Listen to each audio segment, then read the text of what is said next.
Hello friends, তো এই দিনটা ছিল আমাদের বাড়িতে যে বৈষ্ণব সভা ছিল ওই দিনটা। তোমরা জানি বলবে যে এতদিন পরে ভিডিও দিচ্ছি। অনুষ্ঠানের বাড়িতে তো গিয়েছি অনেক দিন আগে, কারণ হলো আমার শরীরটা বেশ একটা ভালো ছিল না, তার জন্য ভিডিওটা আমি এডিটিং করতে পারিনি, তার জন্য দেরি হয়ে গিয়েছে। তো আচ্ছা যাই হোক, তো দেখো আমরা সবাই কিন্তু ঘুম থেকে উঠে পড়েছি। আমরা ঘুম থেকে কিন্তু মানে এত দেরিতে উঠিনি, এটা অনেক একটু বেলা হয়ে গিয়েছে। এই সময় থেকে আমি ভিডিওটা করেছি। আমরা কিন্তু অনেক ভোরেই কিন্তু ঘুম থেকে উঠে পড়েছি, কারণ অনুষ্ঠান বাড়িতে তো তোমরা জানোই ঘুম থেকে অনেক তাড়াতাড়ি উঠতে হয়। আর বৈষ্ণব সেবা বলে কথা, কারণ হলো বৈষ্ণব সেবাতে কিন্তু সকালবেলা একবার ঠাকুরের সামনে ভোগ লাগাতে হয়, যেটাকে বলে বাল্যভোগ।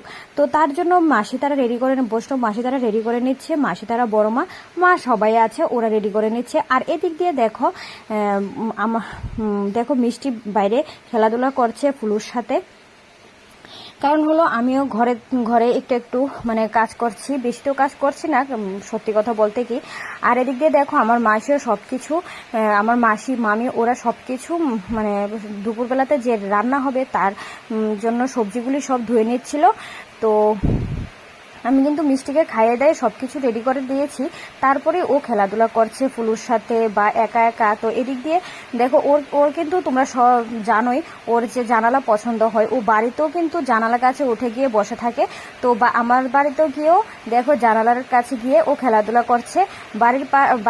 বাড়ির সাথে একটা বাড়ির বাচ্চা ওর সাথে টুকি টুকি খেলছে, তো ও খেলছে টুকি টুকি এভাবে করে খেলছে। দেখো এত দুষ্ট, নিজে নিজে কিন্তু সোফাতে উঠেছে। ও এখন নিজে নিজে সোফাতে উঠতে পারে, এখন না অনেকদিন আগে থেকেই নিজে নিজে সোফাতে উঠতে পারে। তো এইসব ওরা খেলছে। আর এদিক দিয়ে দেখো বড় মাও কি করছে, দুপুরবেলা কিন্তু সেবার মধ্যে দুপুরবেলাতে যখন কীর্তন হয় ওই সময় বৈষ্ণবদের গলাতে কিন্তু এমন ফুলের মালা দেওয়া হয়, তো তার জন্য রেডি করে নিচ্ছে। আর এদিক দিয়ে দেখো রান্নাও বসে পড়েছে। মাসি তারা বৈষ্ণব মাসি তারা রান্নাও মানে বসে দিয়েছে, কারণ হলো বেলা হয়ে যাচ্ছে। তারপর এদিক দিয়ে দেখো আবার চা সেবাও করে নিচ্ছে, কারণ সকালের চাটা তো সেবা করতেই হবে। তো তারা যে শুধু এমন না, আমাদেরকেও দিয়ে এসেছে। তো এই দুইটা দিন কিন্তু দুই তিনটা দিন কিন্তু আমরা কিছুই করতে হলো না, আমাদের কিছুই করতে হলো না, রান্না থেকে শুরু করো চা থেকে শুরু করে সব কিছুই। কারণ হলো কি আমরা করলে তো হবে না, তো তার জন্য ওরা করে করে দিচ্ছে, আমরা শুধু খেয়েছি। তারপর দেখো দুপুর হয়ে গিয়েছে, মোটামুটি 11:30 বেজে গিয়েছে। তো আস্তে আস্তে দেখো সব অতিথিরাও চলে আসছে, আর আমরা বসে বসে সবাই মিলে উঠানে একটু গল্প করছি মেসোর সাথে। তো জানো আমরা আমাদের বাড়িতে সবাই আছে, এখন দেখো সবাই আছে, সব অতিথিরা আসছে বা থাকছে, আনন্দ করছে, আমরাও আনন্দ করছি। কিন্তু সব কিছুর মাঝখানে বলো কি আমার বাবু নেই।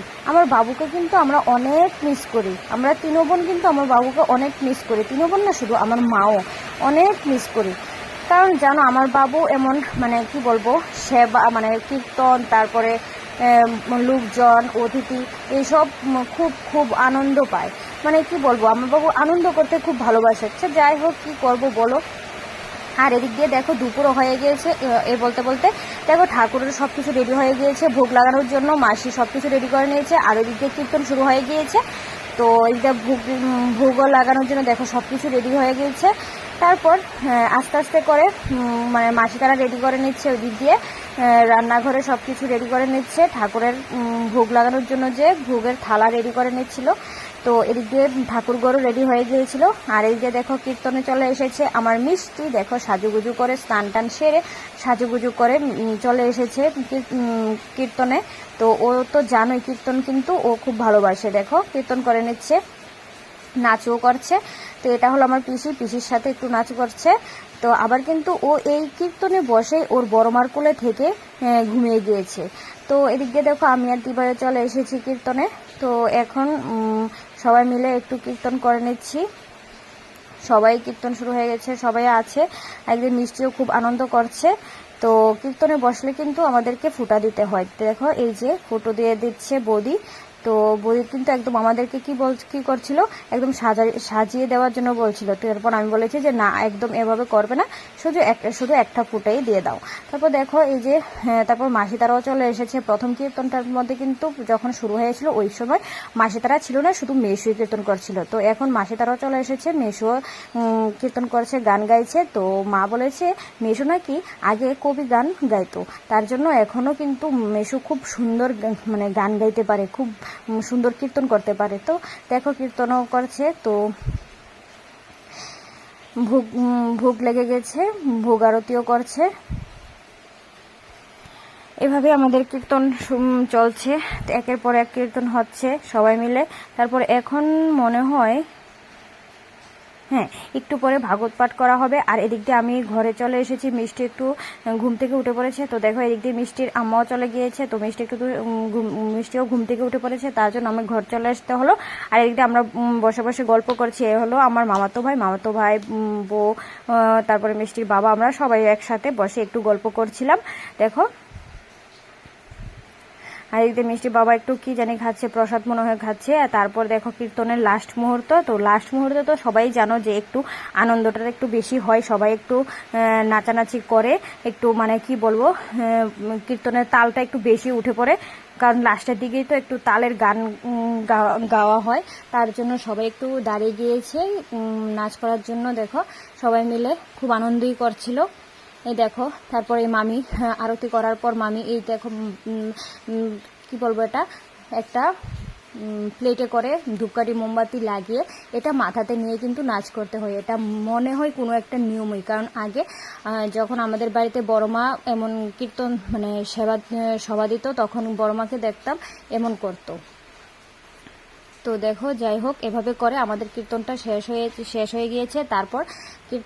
তারপর লাস্টে কি করতে হয়, ওদেরকে মানে বৈষ্ণবদেরকে বস্ত্র দিতে হয়। তো মাও নিয়ে এসেছে এটা, তো আমরা সবাই মিলে এখানে বসে দেখছি যে মা ওদেরকে দিচ্ছে, আমরাও ছিলাম। তো দেখো আমরাও ছিলাম, এই যে দিদিও বসে দিদি তারাও আছে, সবাই মিলে আমরা আছি এখানে। তো প্রথম বড় মাসিকে দেওয়া হলো, তারপর ছোটো মাসিকে, তারপর মেসুকে দেওয়া হবে। এভাবে করে মানে নিয়মগুলো পালন করা হলো। আর এদিক দিয়ে আমরা মানে দেখে আছি বা আনন্দটা উপভোগ করছি, খুব ভালো লাগছিল এই নিয়মগুলি দেখে, খুব ভালোই লাগছিল। তারপর দেখো এই করতে করতে তারপর খাওয়া দাওয়া শেষ হয়ে গেল। তারপর এবার চলে এসেছে সন্ধ্যার টাইম। তো সন্ধ্যার টাইমে আমরা সবাই মিলে বসে একটু গল্প করছিলাম, বদ্দা মেজদা সবাই মিলে। দাদাভাই চলে এসেছে, দাদাভাই আর উনি একটু সন্ধ্যা হয়ে গিয়েছে, তো ওর আস্তে আস্তে ওনের একটা এক্সাম ছিল। তো দেখো আমরা সবাই মিলে বসে একটু গল্প করছিলাম। তারপরে ওই দিক দিয়ে সন্ধ্যার সময় তারা আবার একটু কীর্তন করছিল, খুব ভালোই লাগছিল কীর্তন। তো এই করে আমাদের রাত্রটা কেটে গেল। তো আমিও ভিডিওটাকে আর বেশি একটা বড় করিনি, কারণ হলো মিষ্টিকে খাওয়াতে হবে, ঘুম পাড়াতে হবে, তার জন্য ভিডিওটা আর বেশি একটা বড় করিনি। তো তোমরা সবাই ভালো থাকবে, আর আমাদের বাড়ির কীর্তনটা কেমন হয়েছে অবশ্যই কমেন্ট করে জানাবে। তো দেখা হচ্ছে তোমাদের সাথে আরেকটা ভিডিও নিয়ে। Tata, bye. দেখো রাত্রের কীর্তনটাও কিন্তু খুব সুন্দর হয়েছিল।